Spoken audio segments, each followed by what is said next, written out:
Dear grandfather, show thy divine mercy. Take me away from here, home, to the village. It's more than I can bear. I bow down to your feet and will pray to God for you forever. Take me away from here, or I shall die. This is a story of 9-year-old orphan boy, VANKA, who is staying up on Christmas Eve with a secret mission to write a letter to his grandfather, begging to be rescued from his cruel master. On the Christmas Eve, VANKA's master, the shoemaker, is away at church with his family, and the house is quiet. VANKA thinks this is the perfect time for him to write a letter to his grandfather and get rescued from his cruel master. He is begging. Now let's see what happens in the story. Now streaming, VANKA.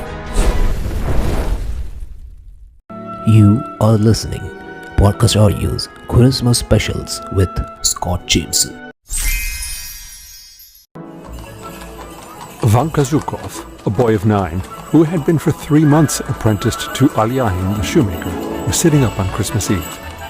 Waiting till his master and mistress and their workmen had gone to the midnight service, he took out of his master's cupboard a bottle of ink and a pen with a rusty nib, and spreading out a crumpled sheet of paper in front of him, began writing. Before forming the first letter, he several times looked round fearfully at the door and the windows, stole a glance at the dark icon, on both sides of which stretched shelves full of lasts, and heaved a broken sigh. The paper lay on the bench while he knelt before it. Dear grandfather, Konstantin Makarich, he wrote, I am writing you a letter. I wish you a happy Christmas and all blessings from God Almighty. I have neither father nor mother. You are the only one left me. VANKA raised his eyes to the dark icon on which the light of his candle was reflected and vividly recalled his grandfather, Konstantin Makarich, who was night watchman to a family called Zivarev. He was a thin but extraordinarily nimble and lively little old man of 65, with an everlastingly laughing face and drunken eyes. By day, he slept in the servants' kitchen or made jokes with the cooks. At night, wrapped in an ample sheepskin, he walked round the grounds and tapped with his little mallet. Old Kashtanka and Ail, so called on account of his dark color and his long body like a weasel's, followed him with hanging heads. This Ail was especially polite and affectionate, and looked with equal kindness on strangers and his own masters, but he had not a very good reputation. Under his politeness and meekness was hidden the most Jesuitical cunning. No one knew better how to creep up on occasion and snap at one's legs, to slip into the storeroom or steal a hen from a pheasant.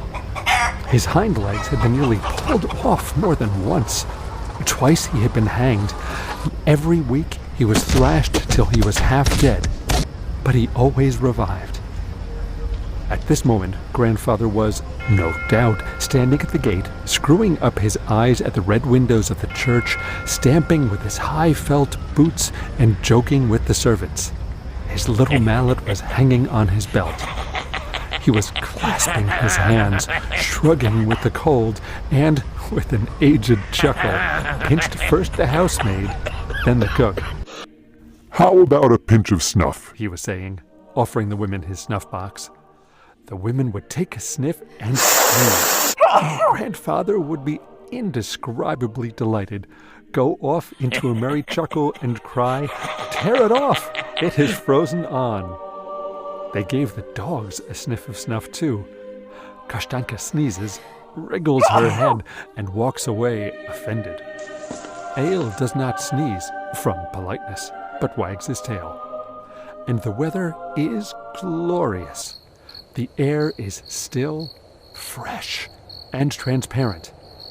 The night is dark, but one can see the whole village with its white roofs and clouds of smoke coming from the chimneys, the trees silvered with hoar frost, the snow drifts.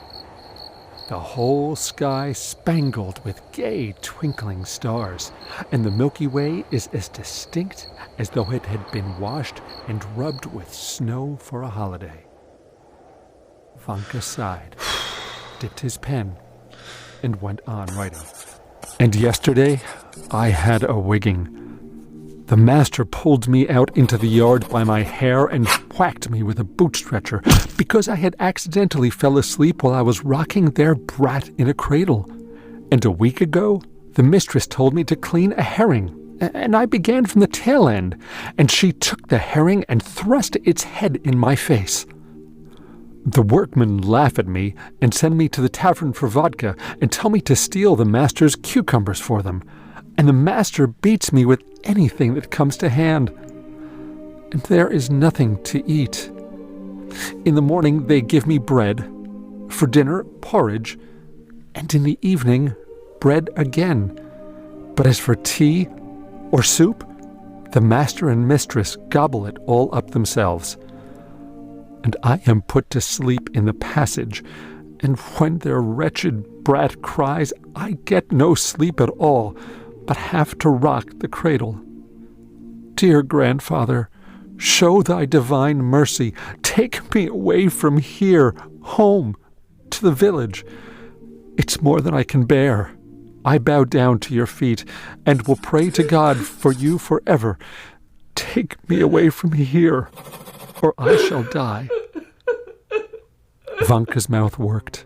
He rubbed his eyes with his black fist and gave a sob. I will powder your snuff for you, he went on. I will pray for you, and if I do anything, you can thrash me like Sidor's goat. And if you think I've no job, then I will beg the steward, for Christ's sake, to let me clean his boots. Or I'll go for a shepherd boy instead of Fedka. Dear grandfather, it is more than I can bear. It is simply no life at all. I want to run away to the village, but I have no boots. I am afraid of the frost. When I grow up big, I will take care of you for this, and not let anyone annoy you. And when you die, I will pray for the rest of your soul, just as for my mammies.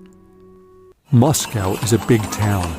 It's all gentlemen's houses, and there are lots of horses, but there are no sheep, and the dogs are not spiteful.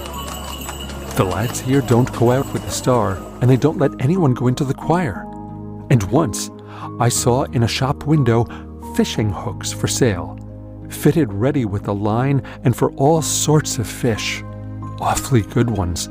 There was even one hook that would hold a 40-pound sheatfish. And I have seen shops where there are guns of all sorts, after the pattern of the master's gun at home, so that I shouldn't wonder if there are 100 rubles each.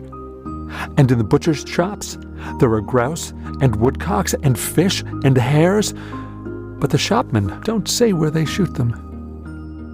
Dear grandfather, when they have the Christmas tree at the big house, get me a gilt walnut and put it away in the green trunk. Ask the young lady, Olga Ignatyevna, say it is for Vanka. Vanka gave a tremulous sigh and again stared at the window. He remembered how his grandfather always went into the forest to get the Christmas tree for his master's family and took his grandson with him. Oh, it was a merry time. Grandfather made a noise in his throat. The forest cracked with the frost, and looking at them, Vanka chortled too. Before chopping down the Christmas tree, Grandfather would smoke a pipe, slowly take a pinch of snuff, and laugh at frozen Vanka. The young fir trees, covered with hoarfrost, stood motionless, waiting to see which of them was to die. Wherever one looked, a hare flew like an arrow over the snowdrifts. Grandfather could not refrain from shouting, Hold him! Hold him! Hold him! Ah, the bob-tailed devil! When he had cut down the Christmas tree, Grandfather used to drag it to the big house, and there set to work to decorate it.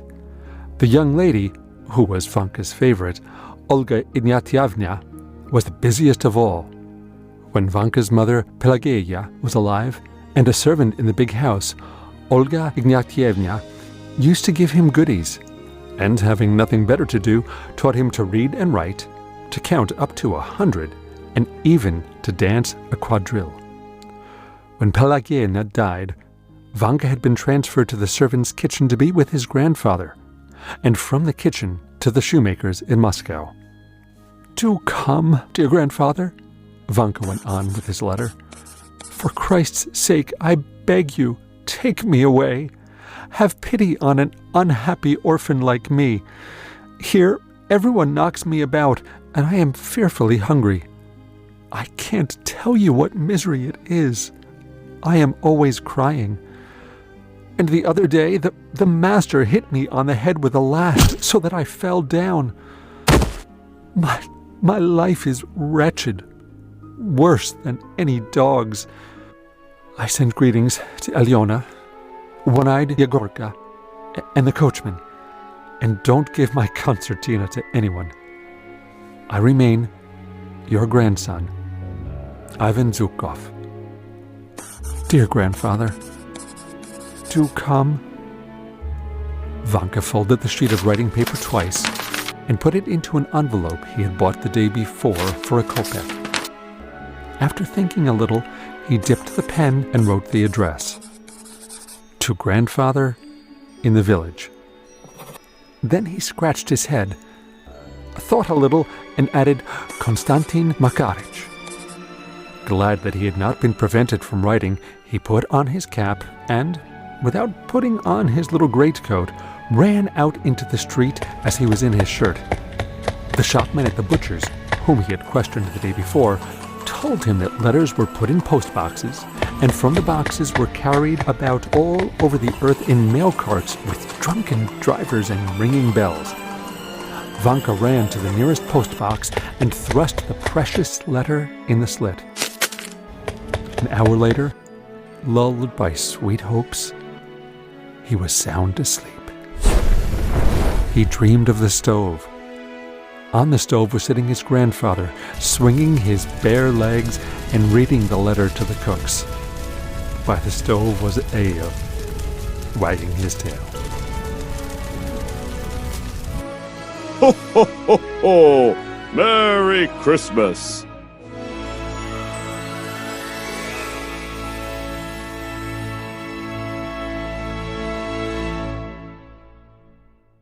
Hey, if you enjoyed this audio story, I'm linking below in show notes description stories for you from different genres and series such as romance, adventure, drama, spiritual stories, superhero drama, freedom fighters, Arabian Nights, Sherlock Holmes.